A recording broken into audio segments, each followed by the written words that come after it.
Hey everyone, David C. Anderson here, coming at you from the Knife Center, and it's our favorite time of the week. Halloween. Well, every week? It's a time of the week. It's a time of the year. Just happens to be today. Happy Halloween, everyone! And as a special treat for you, like my segue, we got the coolest new knives that have just hit the shelves right here in front of me. So let's check them out.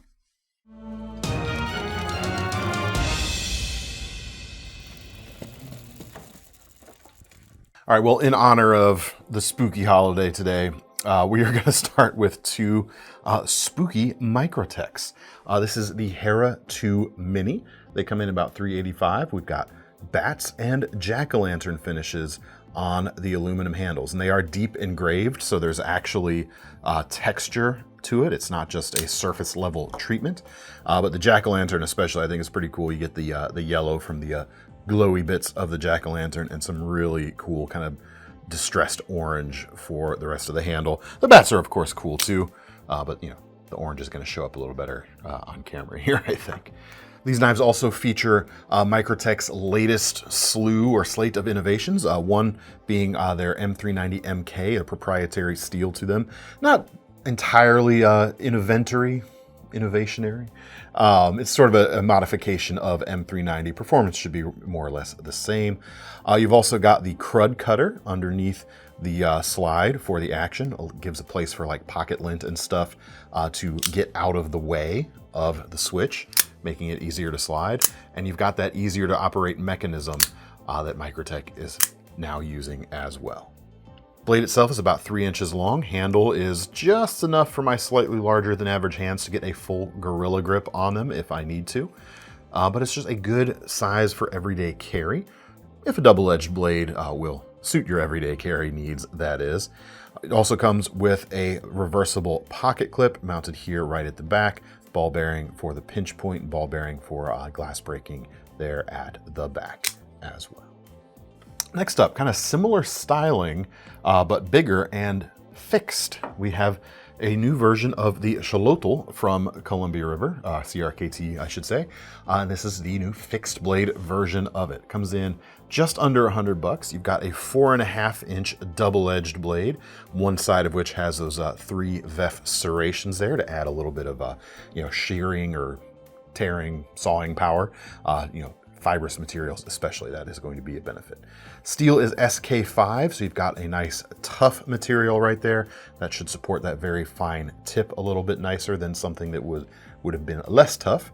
And to keep corrosion at bay, because SK5 is a just straight up simple carbon steel, the black coating there will protect the steel from the elements just a little bit. The handles are black G10 with a little bit of milling there for character and grip, but it sits fairly flat, so it's not going to be too difficult to get to lay flat on your person if you're especially carrying this, let's say, inside the waistband, for example.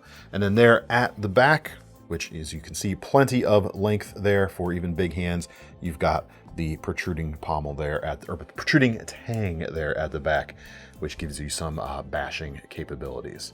Only other feature you'll see here is the integral quillions right here, or crossguard, whatever you want to call it, and that's sort of an artifact of the initial inspiration of this knife, which is partly Italian stilettos. Folding version of this, those would act as your flipper tab as well. But here they give you a little bit of protection. It's not the most ergonomic in terms of use, but hey, they are there if you need them. As for the sheath, it is injection molded. Clicks in similarly to Kydex. It's a completely reversible or ambidextrous design. If you were to flip this around, no problems that way either. Comes with a dots style attachment. Those follow the Tech-Lock hole spacing, but as you can see between the holes and the small slot right here, you should be able to rig up any kind of other aftermarket scenario if that particular attachment is not to your liking. Two more from CRKT. We've got the Du Hoc, an Austin McGlawn design. This is a big honkin' karambit is how I would describe it. And yes, that is a technical term, I believe. Cold Steel also competes in that arena. This is coming in about $155. You've got a 3.6-inch blade, D2, powder coated to help keep corrosion at bay there as well, since D2 is only a semi-stainless material. But you're going to get good edge retention out of that. And the signature karambit style of hawkbill shape not only has its applications in self-defense, but you could certainly use it for utility as well. Anything that you don't want to slip out of a cut, if you really want to maintain your aggressive profile, a recurve like this works well. Also another thing that works great on fibrous materials. The handle on it is quite generous. I don't even need to use the finger ring there if I want to grip this in a standard forward grip or reverse grip for that matter. But if you're using this in a trained karambit style grip, your index finger is going to be in that finger hole there. You've got a nice control point here on the top of that ring and plenty of reach yet again. So if you're wearing gloves, you got a little extra space, and even if not, you've got more reach for your maneuvers. The clip is fold over. It is on the smaller side, but it is reversible for either side. The lock is the deadbolt lock, which is incredibly strong. And the action here, you've got thumb studs and a flipper, and you've got assisted opening action on this knife to ensure that that comes out once you solidly press that flipper tab. It's not the fastest assist in the world, at least on this one, but it do work, as you can see. Du Hoc do work. Du Hoc do work. Black G10 for the handles as well. Next up, each one of these CRKTs is essentially jumped up 50 bucks in price from the one previously. New version of the Ibis, which previously was coming in about 75 bucks for the standard version, and I believe that came with Sandvik steel. 14C28N and G10 handles. This is a more premium variant coming in just under 200. You've got S35VN for the blade steel and titanium for the handles with that frame lock right there. Blade length is just over 3 inches. It's got a really satisfying and natural feel in the hand, despite a slightly unconventional blade shape. This is a Lucas Burnley design, as you can see from the back as well. It's just nicely proportioned. I think it works very well. The action here is manual. You've got ball bearings in the pivot. Here's the closed profile. I think it looks rather handsome there too. The lines are rather considered, the way the spine and the edge of the handle interact with each other. And then you've got thumb studs or a flipper tab here as well. And it does exactly what you would expect with a ball bearing type action. Overall, just very, very nicely done. Like the milled pocket clip with no visible screw on the pocket clip itself, screwed in from the inside. Nice little extra touch as well. Now this next knife, unlike the CRKT, which took a less expensive knife and created a more premium version of it, the Karbon Buckhorn, a Ken Onion design, Ken Onion brand for that matter, they've taken their more premium version and created a more affordable version. They've done that without sacrificing any of the specialness that has made the standard Buckhorn so successful and so instantly loved, quite honestly. Price on this is coming in at $155, which is down from the $270 of the titanium version. The main difference here is aluminum for the handles instead of tie. Steel is the same. Both of them come with S35VN blade steel, 3 3/4 of an inch long, black coated in this case, and the black anodized aluminum matching that. And it lets the kind of gold accents really pop against that black. Black and gold always has a good look. And the handle is really where this knife sets itself apart, both in the more premium version and in this more attainable version. The complexity of the shape is very admirable, and the detail along with the complexity in terms of just visual interest is also very arresting. You've got the fluted lines here, more of a faceted pattern around the pivot here at the back and on the surface of the pocket clip as well, which is very cool. It's just very cool, quite honestly. Gold pivot surround on the front and back kind of gets a little bit away from the shell casing vibe of the original because you've got the blackened bit there in the middle. Hey, maybe it's a spent shell casing. I don't know. They don't quite look like that, but no, they don't. But it's just a very, very cool knife, and it's cool that you can get your hands on one for a bit less than the original now. A fair bit less. I mean, $155 down from $270. That's a pretty significant margin there. Inset liner lock, nice and premium feeling. Ball bearings in the pivot. Flipper tab works great. You've also got angled thumb studs, something Ken Onion fans will know have been used quite famously on another one of his designs, the Blur. These are a little bit larger than the Blur thumb studs and a little bit less aggressive, but they give you that added benefit of more leverage when you go to flip the knife or flick the knife open. Very cool. All right, let's show some definitively more affordable knives real quick before we jump the price back up. We got some very, second half of this video, we've got some very premium stuff to show. But we've got two knives from Ruike or Reek, or it's a hard one to pronounce. Harder than Kansept? Kansept's not hard to pronounce, just hard to remember that it's not Kansept. Still your brain. Yeah, we got the P122 and the P123.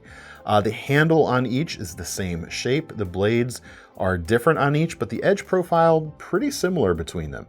You've got a more pronounced belly here on the 122, as opposed to a more gentle belly on the 123. But each of them can be had in green or blue micarta for the handles, and with a coated or uncoated satin blade here of Sandvik 14C28N.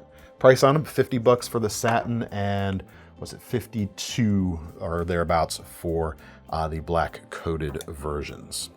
Really like the blade shape on the 123. Like the hump there, maybe not quite as much, but I like the tip here. It gives you that cool drop point type of experience, whereas the 122 has more of that upswept tip. It's not quite a trailing point, but it is, depending on how you orient it, you could kind of consider that, but it's kind of an upswept tip in any case. Blade length on them is 3.6 inches. The handle gives you plenty of length right there, even for my slightly larger than average hands, and ridges in the micarta add a bit of extra grip. Inset liner lock there. Deep carry pocket clip. I shouldn't say that. You do have a fair bit sticking up, but it is a folded over pocket clip. It is a right side only pocket clip in this case. Flipping action is quite good. A lot of knife for $50, that is for sure. Which one of these two blade shapes do you prefer? Let me know in the comments. Next up, should have put this up with the spooky knives at the beginning. Launching just yesterday, the Finch Undertaker. And it may not appear too spooky, but the name and the branding is kind of spooky, I guess. Coming in, starting at $195. This is one of the more premium Finch versions, or Finch models so far. You can get it with this sapphire blue micarta, which I think looks really good. Both of these blue micartas that we just showed look fantastic. You don't often get that kind of color saturation from micarta, so that's very cool. You've also got an ironwood option for the same price, and a red lava fat carbon, Mars Valley fat carbon for about $220. The blade here is 3 inches with S35 VN steel, full flat grind, satin finish on this one, and you've got that big, broad clip point shape, inspired by classic slip joints, as is the styling of the knife, but it is a modern flipper under the hood.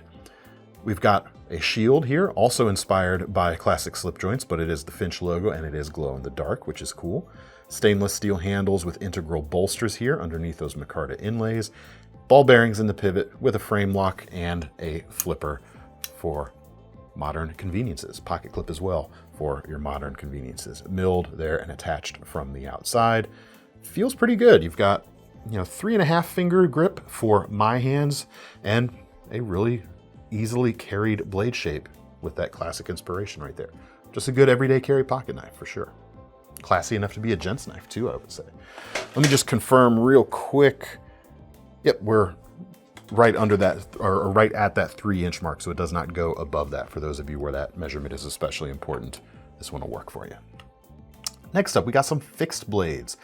This is a newer model from LT Wright. It's the first time we've gotten our batches in. This is the LT Wright Regulator. And this is kind of just a campfire, campside fire prep wood processing tool. At least that's how I see it. Let me know if you would see this and use it some other sort of way, but that's where I think this would really shine. They're handmade in the U.S. Over there in Wintersville, Ohio.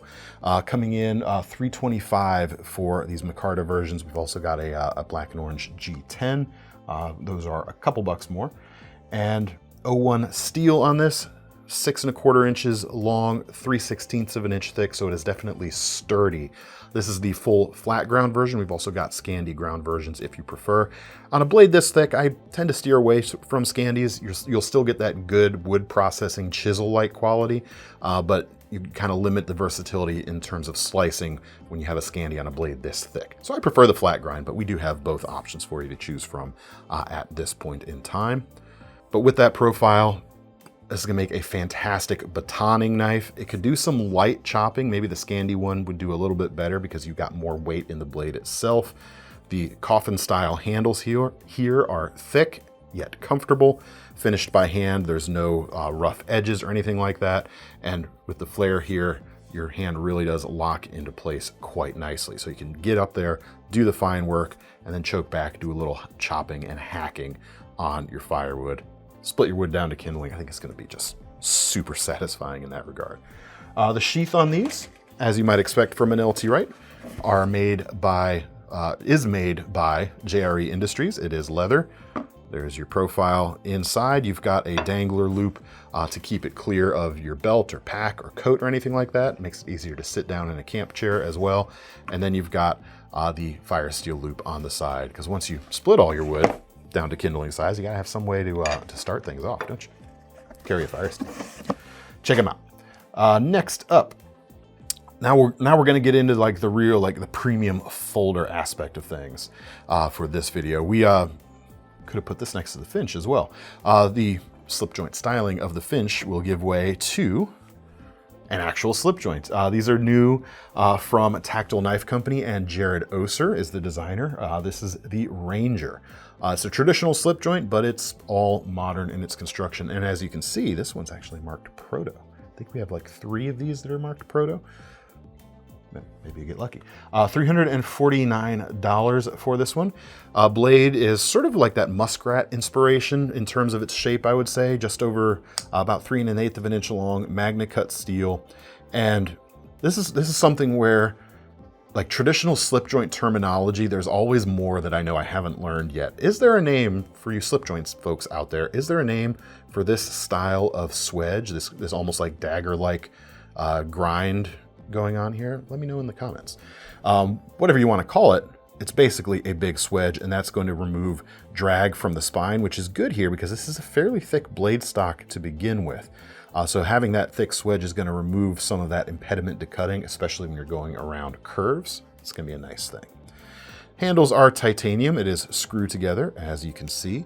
The front, we've got a shaped shield, or a shaped pivot here, and we also have a Westinghouse micarta inlay end grain here right on the front, or crosscut, whatever you want to call it, which is quite nice. Walk and talk is very aggressive. In fact, with the thinness of the swedge there, it almost gets a little bit uncomfortable to close, but you know, you like that good action, you're going to get it in this knife right here. Plenty there to hold on to in the hand as well. So even though it's a just over 3-inch bladed knife, you could really feel like you could get some heavier work done on this non-locking knife because of the strength of that spring and the real estate that the handle gives you to work hard when you need to. Next up, from LionSteel, we saw these at Blade Show. They are now on the shelf. This is the Twain, coming in $294 at a starting point. And that is for these titanium handled versions with micarta for the inlay. I'm not going to quite call it an inlay, but carbon fiber and G10. There's some other options too, in addition to the micarta. You've got natural or green micarta, satin finished gray titanium, but a few other different anodized colors are available there as well. 3 1/8 inch Magna cut blade, perfectly versatile drop point shape with a high flat grind. A little bit on the thicker side for this side of a knife, but that high flat grind should counteract that a little bit. And then the crown spine of there, of course, is always nice to look at and comfortable to feel when you're actually manipulating that blade. Let's get back to the inlay that I was talking about. It's not quite an inlay here. You can see this actually wraps around. Essentially what you've got going on here is LionSteel flexing their engineering know-how in making integral titanium folders and adding a insert or onlay or inlay, whatever you want to call it there, of that other material. So each of these sides of titanium are connected here at the back. You can see this is where they meet, or they continue from one side to the other. And then this sort of, you know, U-shaped inlay of micarta is dropped in on top. See if we can get it inside the handle picture right there. So very cool. Looks neat, gives the opportunity for a little more material variation than some of their integral folders would normally allow, and I really like it. I like the almost like bone-like ridges here, or like horn-like ridges of like thinking like kudu or something like that. It's really cool. In terms of practical things about this knife, aside from its cool engineering, we have a button lock here, so you've got that nice ability to wrist flick the blade open or closed in a finger-safe fashion, as you can see there, and a very neutral handle. Neutral might not be the perfect word here, but it's a very adaptable handle. You don't have a lot of finger guard in the way. You can get right up there close to the edge. You've got this section here at the back you can use to manipulate with your pinky, and if you've got really big hands, you'll be able to kind of just fall off the back of this without being cramped into the grip, so you can still use it. And we have a deep carry pocket clip right here as well. Right side only, however. It's not a reversible clip in this case, but it is tail mounted and truly deep carry. I like it. It's very cool. Next up, using similar materials, actually very similar materials, the small Inkosi from Reeve. We've got a few of this variant in. These are coming in $575. You got a 2.8-inch MagnaCut blade, hollow ground with a crown spine, very precisely done crown spine. And we've got micarta inlays, natural micarta inlays, front and back of the titanium handle right there. As far as grip, it's really a 3-finger knife for my hands. It's definitely much more compact than the Twain, even though next to each other doesn't look that much more compact, but in hand it definitely is. For your 4th finger grip, you can rely on the braided fob here at the back to give you a little bit of extra, just kind of pull on that.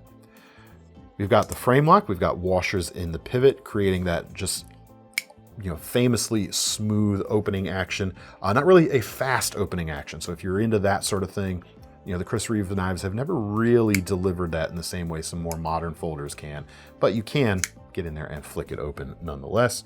Dual thumb studs, dual pinch points on the pocket clip, as is typical of these knives. Just overall very, very expertly done.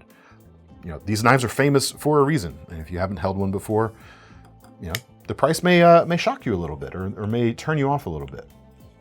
Sizzle. Good point, Thomas.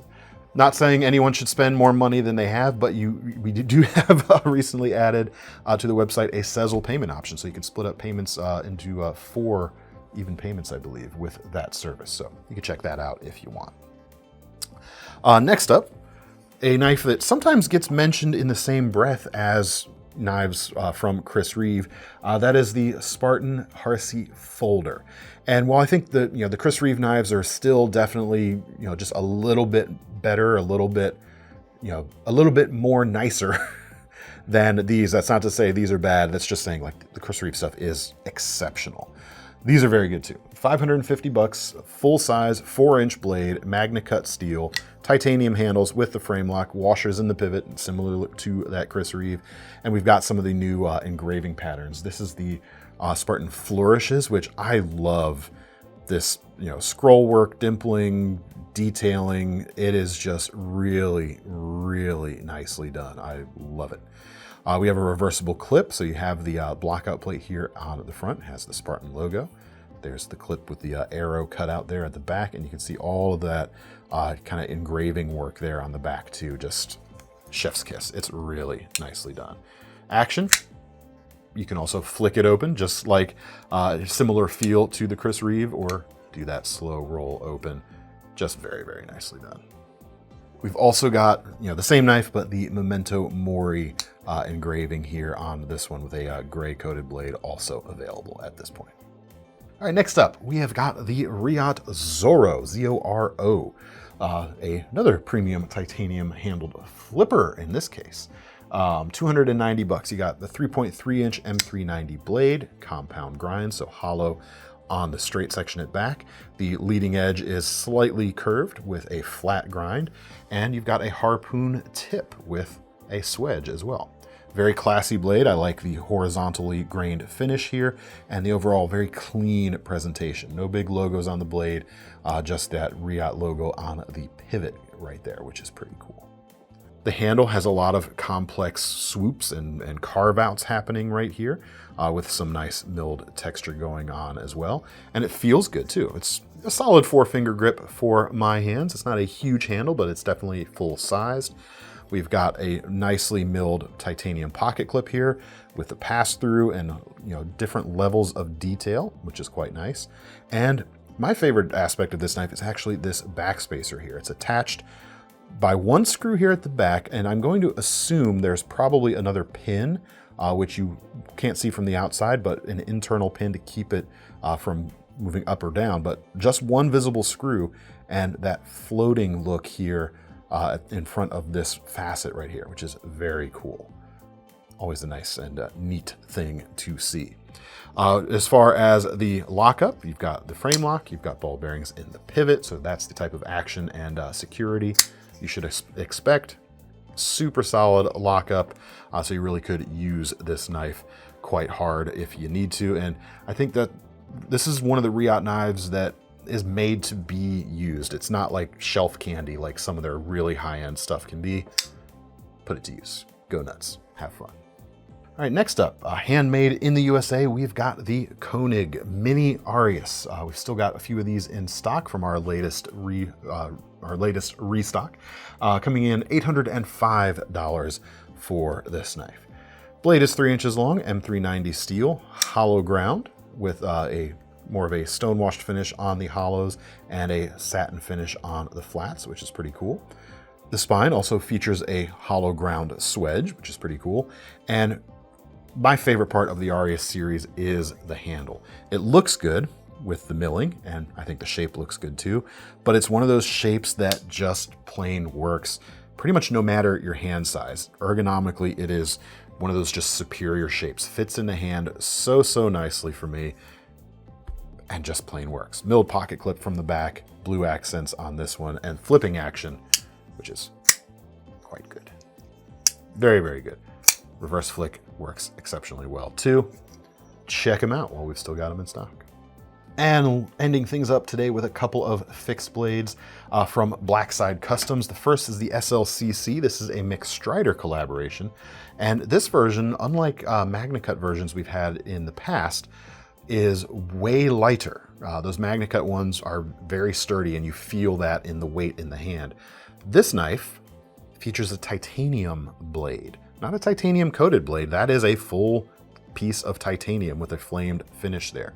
So this is less about edge retention. In fact, I don't even see like a carbidized edge to give it more edge retention. You can get it sharp. It's not going to stay sharp very long, but it is going to give you a light, last-ditch self-defense type of implement right here. For its size, which blade length is, a bit over 4 inches. Let's actually measure the sharpened edge here.